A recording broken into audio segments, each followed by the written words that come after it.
There's a statement I often encounter which runs along the lines of this: a belief in science requires the same amount of faith as a belief in God. This statement is incorrect.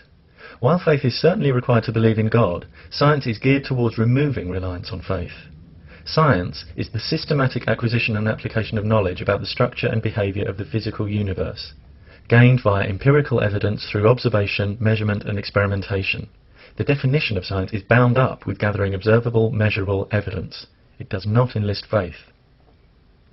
It's sometimes argued that because science hasn't yet uncovered all the answers, there are things that you have to take on faith, so science requires faith. This is making an error in reasoning. Science describes what happens. Any predictions it makes based on what's observed to happen are then supported, not supported, or contradicted by further experimentation and/or observation. Science doesn't require you to take anything on faith. In the absence of valid, reliable evidence, the default position is we don't yet know. Some people act astounded when scientists say they don't know all the answers. But why? No reputable scientist has ever claimed to know all the answers. Science isn't about trying to prove how clever you are, but it is about striving to determine what's really going on. I don't claim to know how the universe came to exist. You may say, well, I believe God made it. That's better than no answer. But you'd be wrong. An answer for which there's no reliable evidence is not better than no answer. I don't know is a wonderful answer. It's honest, accurate, and requires no faith. There's no shame in admitting you don't know something. On the contrary, the only shame is in claiming you know when you don't or can't possibly know. Science doesn't yet have the answers to many questions we would like to know, but what it does have, unlike faith-based claims, is a rigorous, reliable, and self-critical way of looking for answers. Some argue that science has its own faith-based assumptions. The consistency of physical laws is an observation, and the technology you use every day demonstrates that this observation that science makes use of is substantially justified. If aeroplanes sometimes became invisible in mid-air,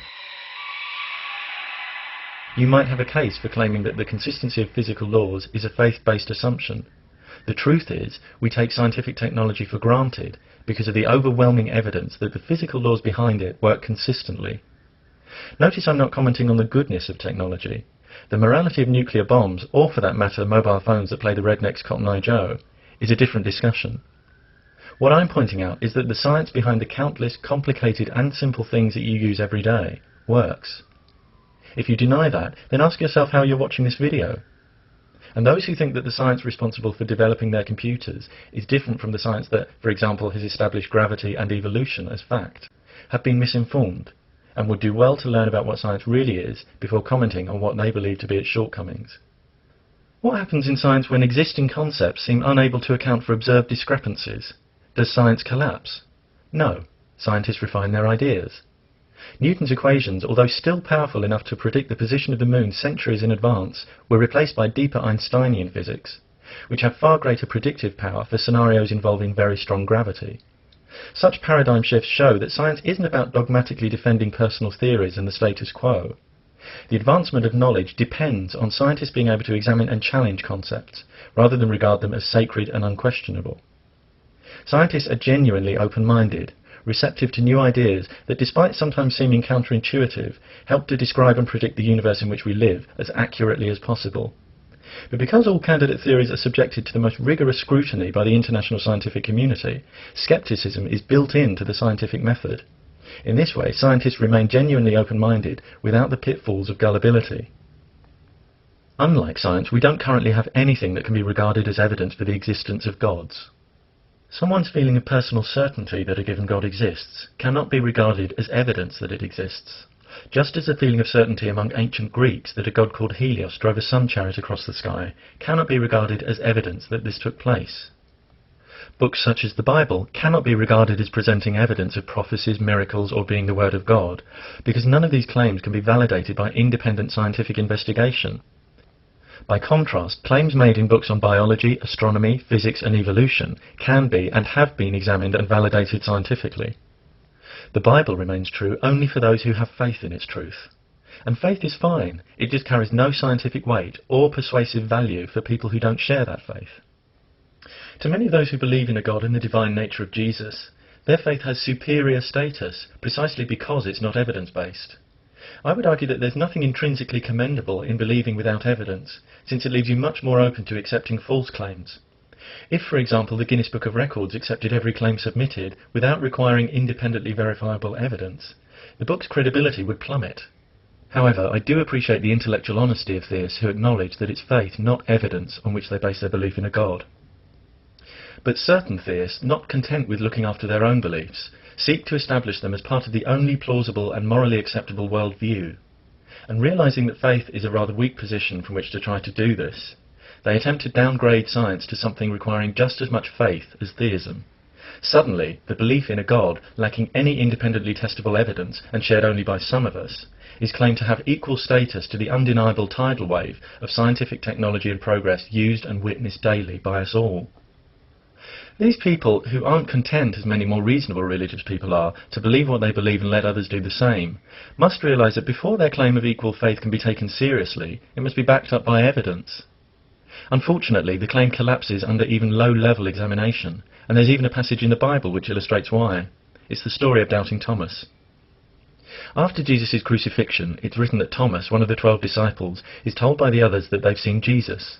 He says he won't believe it unless he can touch the nail wounds in Jesus' hands and the wound in his side. Notice that not even seeing Jesus is enough for him. He's a real skeptic. He needs to touch the wounds.